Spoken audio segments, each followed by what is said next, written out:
2,000 kilometers separate Jerusalem from Rome. In the first century, without airplanes, without trains, without automobiles, that distance meant months of walking, dozens of risky sea crossings, and hundreds of nights in hostile territory. Peter made that journey, and he did it preaching in every village, every port, every house that opened its door. How did an illiterate fisherman become the greatest missionary traveler of his generation? To understand the magnitude of what Peter faced, you first need to understand where he came from. Bethsaida was a fishing village on the northern shore of the Sea of Galilee, also called Lake Gennesaret. Estimated population of less than 1,000 inhabitants. Dark basalt stone houses clustered near the water. The smell of fish permeating everything. Peter's entire life until his early 30s was confined to a radius of less than 20 kilometers. He knew every rock in the lake, every underwater current, every spot where schools of fish gathered as the seasons changed. He knew when to cast the net and when to pull it in.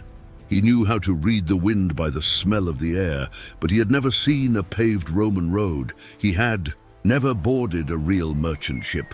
He had never slept in a city where no one spoke Aramaic. First-century Galilee was a peripheral region, despised by the religious elite of Jerusalem. Galilean was almost synonymous with ignorant. The accent gave away one's origin immediately. When Peter denied knowing Jesus in the high priest's courtyard, those present said his speech betrayed him. He spoke like a Galilean fisherman, because that was exactly what he had been his entire life. When Jesus said, "Follow me," Peter dropped his nets, but no one warned him that following would mean walking. Walking a lot. Walking until his feet bled and his sandals fell apart. Walking until the fisherman, who had never left Galilee, knew every port in the eastern Mediterranean and every corner of the capital of the greatest empire the world had ever seen.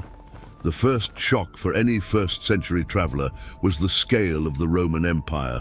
We are talking about a territory that stretched from frozen Britannia to arid Mesopotamia, from North Africa to the forests of Germania. More than 5 million square kilometers connected by a network of roads totaling more than 400,000 kilometers in length. To put it in perspective, the circumference of the Earth is 40,000 kilometers. Rome had built enough roads to circle the planet 10 times. 80,000 of those kilometers were main roads, paved with stones so well set that many still exist today, 2,000 years later. You can walk on the same stones that Peter walked on. They are still there, worn by the centuries but firm. Roman roads were not the improvisation of amateur builders. They were military engineering of obsessive precision. Construction began with deep excavation of the soil, sometimes reaching 1.5 meters in depth. Then came successive layers. First, large irregular stones forming the drainage base. Above them, compacted gravel. Then sand mixed with lime, creating a primitive morite. And finally, the paving stones on the surface cut in polygonal shapes and fitted one by one like a giant puzzle. The center of the road was slightly elevated, creating a subtle curvature that drained water to the sides. Drainage ditches ran along both sides, stone markers every Roman mile, approximately 1,480 meters, indicated distances to the next important city. Some markers are still standing, with Latin inscriptions telling how many miles remained to Rome. Peter walked on those stones. He felt their hardness through thin leather sandals. He learned firsthand that paved roads are much better than dirt paths when it rains, but they punish your feet mercilessly in summer heat when the stones absorb the sun and become hot enough to burn skin.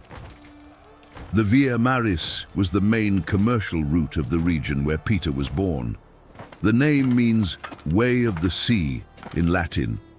This road connected Egypt to Mesopotamia along the Mediterranean coast and through the interior of Israel.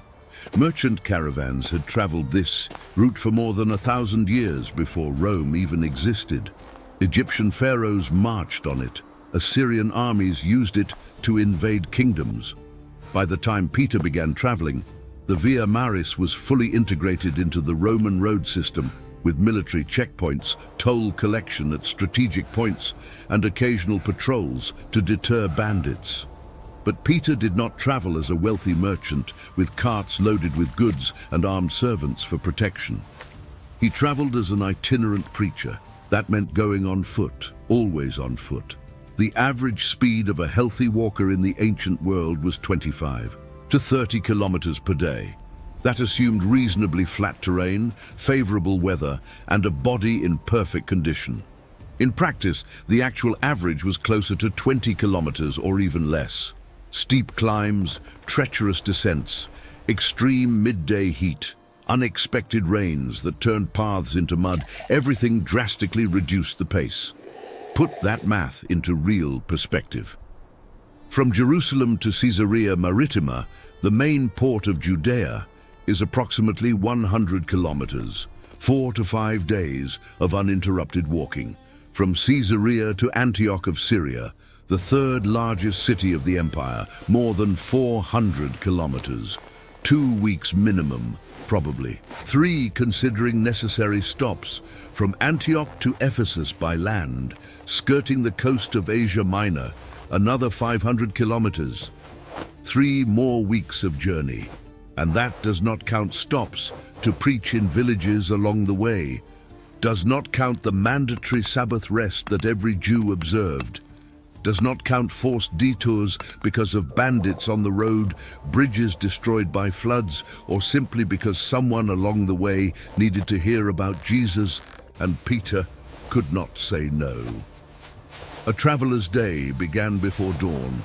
The early morning hours were the coolest and paradoxically the safest. Bandits preferred to attack when the sun was high and travelers were already exhausted with slow reflexes and scattered attention. So Peter woke in absolute darkness, fumbled to find his travel bag, tied his sandals while his eyes were still heavy with sleep, and began walking while the horizon was barely lightening in the east. Travel equipment was minimal by necessity, a linen tunic for heat or wool for cold, depending on the season, a thicker, longer cloak that served as a coat during the day, and a blanket at night. Leather sandals with relatively thick soles, tied with straps that went up to the ankle to secure the foot. A sturdy wooden staff for support on steep climbs and basic defense against wild animals or human aggressors. A leather or thick cloth bag containing a few copper coins, dried food for emergencies, and a leather water skin. Jesus had given specific instructions to the disciples when he first sent them on mission. Do not take gold, silver, or copper in your belts. Do not take a travel bag or extra tunic or spare sandals or staff. Matthew chapter 10 records those words. The idea was to depend completely on the hospitality of the people who would receive the message. If the house was worthy, peace would descend upon it. If not, the disciples would shake the dust from their feet and move on. But as the ministry expanded far beyond the familiar borders of Israel, reality proved brutally more complex. Outside Judea and Galilee, Peter could not simply knock on any Jewish door and expect automatic hospitality. Jews were an absolute minority in almost every city of the empire. Gentiles had no cultural obligation to host Jewish strangers, and many cities where Peter was heading did not have even a single convert yet. Someone had to be the first to arrive, the first to preach, the first to sleep without knowing where he would find food the next day. Food on the road was a constant challenge that consumed almost as much mental energy as physical. Dry bread that hardened after a few days and needed to be dipped in water or wine to avoid breaking teeth. Dried figs that provided quick sugar but caused intestinal problems if consumed in excess. Olives preserved in salt that satisfied hunger but increased thirst. Hard cheese when available, which lasted weeks without spoiling. Meat almost never, because it spoiled quickly in Mediterranean heat and weighed too much in the bag for someone walking all day. Water was the most critical concern of all. The human body needs at least 2 liters per day in temperate weather just for basic functions. In the intense heat of the eastern Mediterranean during summer, when temperatures easily exceeded 40 degrees, the need rose to 3, 4, or even 5 liters. And clean, safe drinking water was not available everywhere. Natural springs and dug wells were absolutely vital strategic points on travel routes. Every experienced traveler memorized where they were. That information was worth more than money. Arriving at a well that had dried up during prolonged drought or discovering that the water was contaminated by a dead animal could mean severe dehydration or death before reaching the next supply point. Peter learned to read the terrain as he had once read the waters of the lake. He identified specific vegetation that indicated underground moisture even when no well was visible. He recognized the subtle signs that distinguished drinkable water from stagnant water full of parasites. He knew that running water was generally safer than still water. He knew that drinking from a source where animals drank was risky. He knew that extreme thirst could kill faster than hunger. The dangers of the road went far beyond thirst and hunger. Bandits were endemic in certain mountainous and desert regions where Roman patrols rarely reached. The parable of the Good Samaritan that Jesus told was not exaggerated fiction for dramatic effect. It was an accurate description of reality. The road from Jerusalem to Jericho, which Peter certainly traveled multiple times, was notoriously dangerous. It descended more than 1,000 meters in altitude in less than 30 kilometers, crossing narrow ravines and blind curves where robbers could hide with absolute ease. Travelers were regularly ambushed, stripped of everything they had, brutally beaten, and left to die by the roadside. Some survived, many did not. That is why the overwhelming majority of people traveled in groups. Merchant caravans frequently accepted individual travelers who joined for mutual security in exchange for a small contribution or work during stops. Families going to religious festivals in Jerusalem formed groups of dozens or even hundreds of people from the same village or region. There was safety in numbers. Bandits thought twice before attacking a large group. Peter probably traveled this way many times, integrated into larger caravans, conversing during the long hours of walking, preaching during nighttime stops while everyone rested around campfires, converting fellow travelers before even reaching the official destination of the journey. The road was not just a route, it was a mobile pulpit, but there were times when the divine call required going alone or in a small group, taking risks that human prudence would advise against. Acts chapter 10 narrates Peter's journey from Joppa to Caesarea to visit the house of the Roman centurion Cornelius. The text specifies that some brothers from Joppa accompanied Peter. It was not excessive caution or lack of courage, it was basic survival calculation. 50 kilometers of coastal road, even in a relatively safe region, were not traveled alone without necessity. Nights represented another entire set of challenges. Inns existed along the main Roman routes, especially near important cities. They were called tabernae or corponae in Latin. They offered shared beds in communal rooms, food of variable quality, and stables for pack animals. The problem was that these inns had a terrible moral reputation throughout virtually the entire empire. They were places associated with prostitution, compulsive gambling, violent drunkenness, and every kind of behavior that a Jewish preacher committed to ritual purity would avoid at any cost.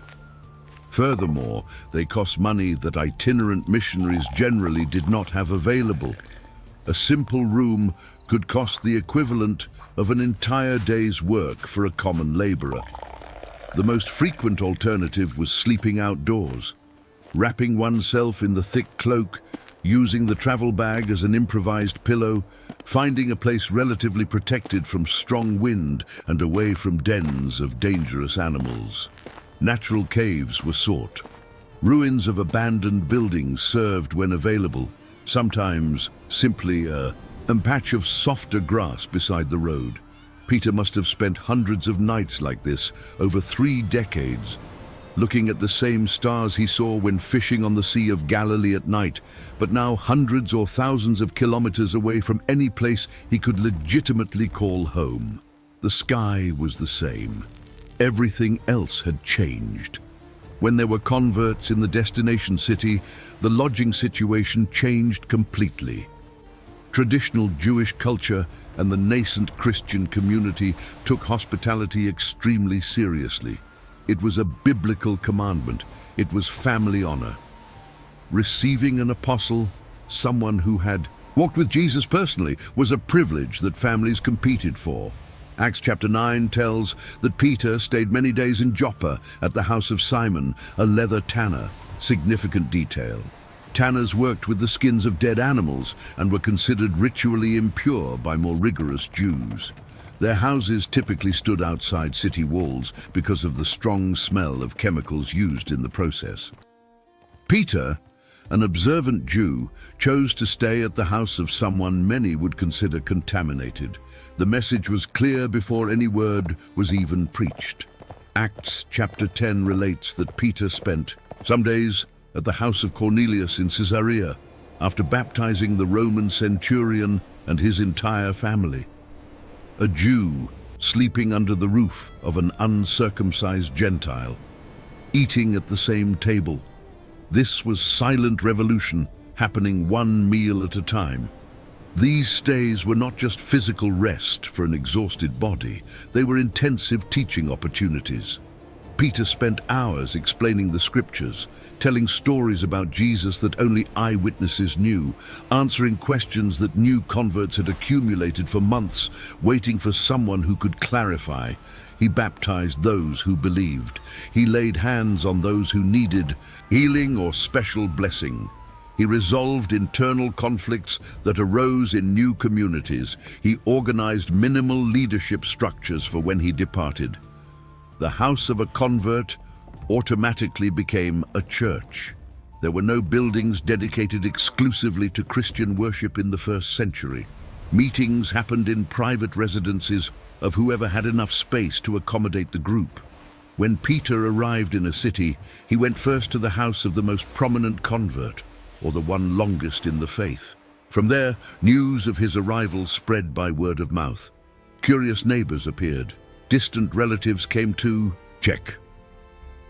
Sympathizers who had not yet decided found courage. Peter preached to whoever was present. Some believed and were baptized the same day. The community grew one heart at a time. Weeks or months later, when the Spirit indicated it was time to leave, Peter left behind a group of believers who would continue meeting in the same house, reading the same scriptures, repeating the same stories, celebrating the same supper. Church planted, mission accomplished at that point. Next city waiting. But not every journey was by land. The Mediterranean Sea was the main long-distance transportation route of the Roman world.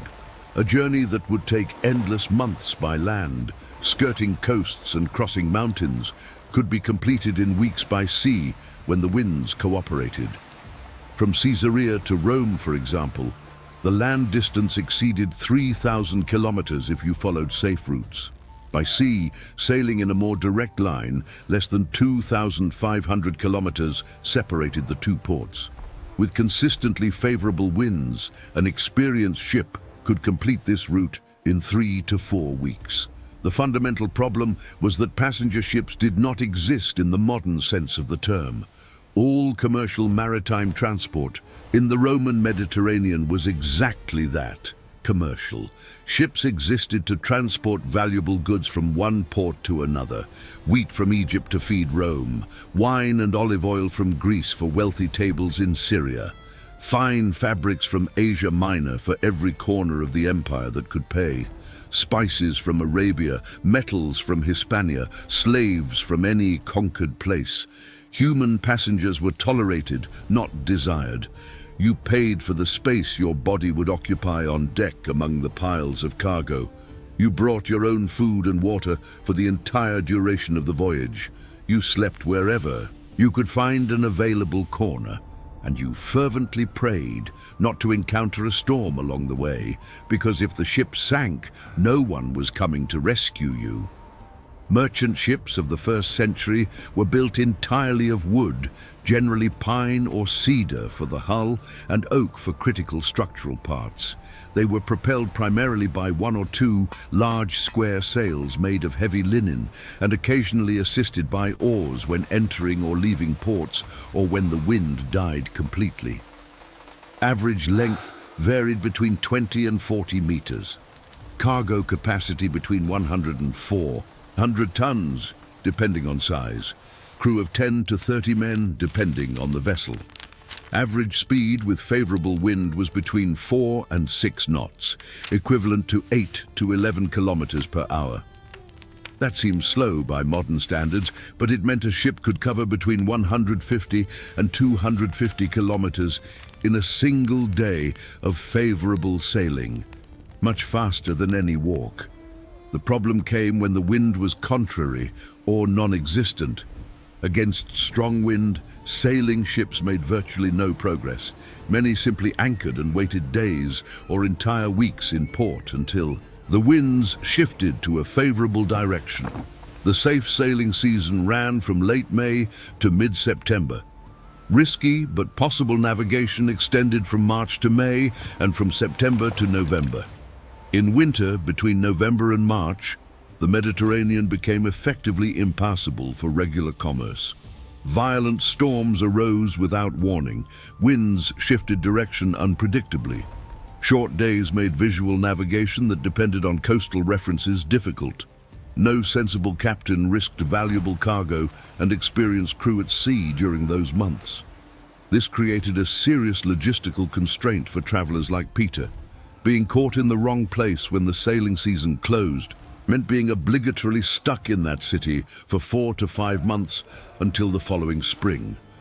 Sometimes this was providential, giving time to strengthen the local church. Other times it was frustration, when the call urged going forward, but the sea would not allow it. Paul himself, companion in ministry, and occasionally in confrontation with Peter, suffered shipwreck at least 3 times according to his own letters. 2 Corinthians chapter 11 mentions these shipwrecks as part of the apostolic suffering curriculum.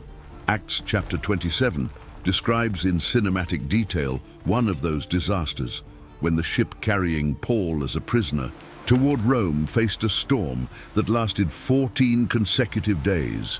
The ship was eventually smashed against rocks on the coast of Malta. 276 people were on board. All survived, but by the narrowest margin. Peter certainly faced similar storms on his crossings. The fisherman from Gennesaret intimately knew the paralyzing fear of sinking. He had experienced it on the lake when a sudden storm nearly capsized the boat, and Jesus slept peacefully in the stern. He had felt the waves crashing, the water coming in, the panic rising, and Jesus woke, rebuked the wind, and everything became calm.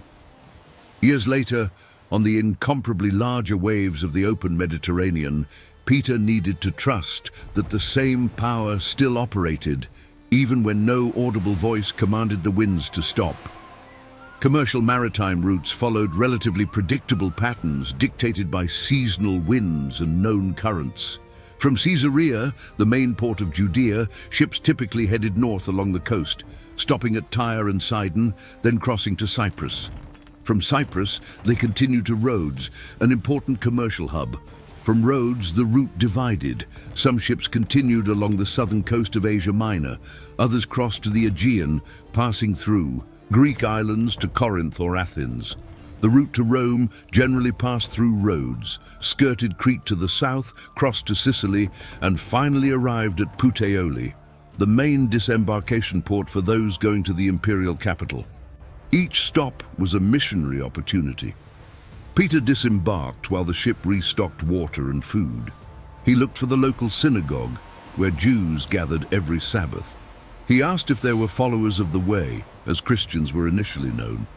He preached to whoever would listen during the hours or days the ship remained anchored. He returned on board when the captain announced departure, and he continued the voyage, carrying news from one community to another, connecting churches separated by hundreds of kilometers of salt water. The Acts of the Apostles document several of these journeys with geographical precision that impresses historians to this day.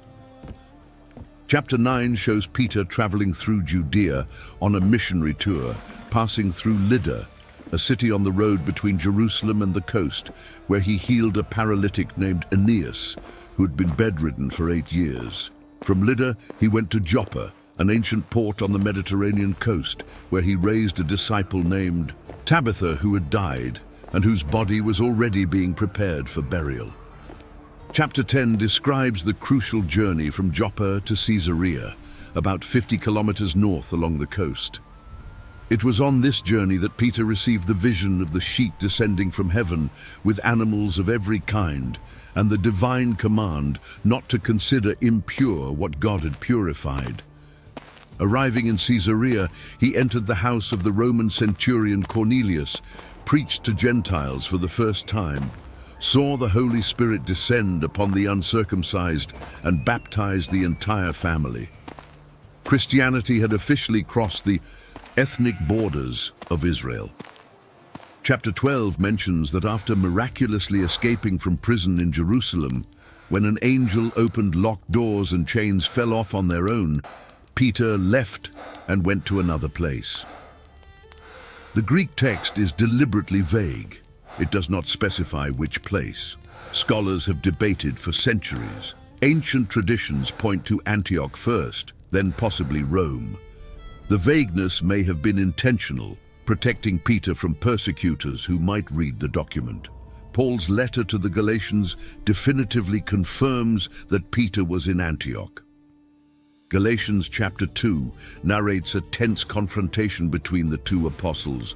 Precisely in that city, Paul accused Peter of hypocrisy for eating freely with Gentile converts until some more conservative representatives from Jerusalem arrived, at which point Peter withdrew and separated himself, fearing criticism from those of the circumcision. Paul resisted face-to-face publicly. The incident reveals that Peter traveled, interacted with diverse communities, made contextual decisions, and sometimes made mistakes. Antioch of Syria deserves a pause in the narrative because it represents a qualitative leap in Peter's journey. It was the third largest city of the Roman Empire, behind only Rome and Alexandria. Estimated population of 500,000 inhabitants. Marble-paved streets stretching for kilometers. Elegant colonnades on both sides of the main avenues providing shade for pedestrians. Monumental theatres with capacity for tens of thousands of spectators, a hippodrome for chariot races, luxurious public baths with sophisticated systems of hot and cold running water, aqueducts bringing clean water from mountains 50 kilometers away. For a fisherman from Bethsaida, arriving in Antioch was like a farmer from rural Kansas arriving in New York City for the first time. The sensory shock was total. The constant noise of crowds, the mixed smells of food, perfume, sewage, and incense from the temples. The vibrant colors of fabrics imported from every part of the known world. Different languages on every corner, Greek, Latin, Aramaic, languages of Persia and beyond. Peter adapted. The fisherman who knew how to read water currents learned to navigate urban currents. He found the synagogues where diaspora Jews gathered every Sabbath. He identified the Gentile sympathizers, called God-fearers, who frequented the edges of Jewish communities, attracted by monotheism but reluctant about circumcision. He preached in private houses that transformed into house churches. He preached in public squares for whoever stopped to listen. And it was in Antioch that the followers of Jesus received a specific name for the first time. Acts chapter 11, verse 26, records the moment. They were called Christians. The term combines the Greek title Christos, translation of Messiah, with a Latin suffix indicating partisans or followers, Christianoi, those of the Christ. The name stuck and crossed millennia. Peter's first letter, in chapter 5, verse 13, sends greetings from the church that is in Babylon. That verse has generated academic debate for centuries. Would it mean literal Babylon, the ancient capital of the empire that destroyed Jerusalem and led Judah into exile? Or would it be code for another city? The majority interpretation among scholars favors Rome. Babylon had become synonymous with oppressive empire in Jewish prophetic and apocalyptic literature. Calling Rome Babylon was a way to identify the recipient for those who understood the reference without exposing the community to direct Roman persecution. If that interpretation is correct, Peter completed the longest and most significant journey of his entire life.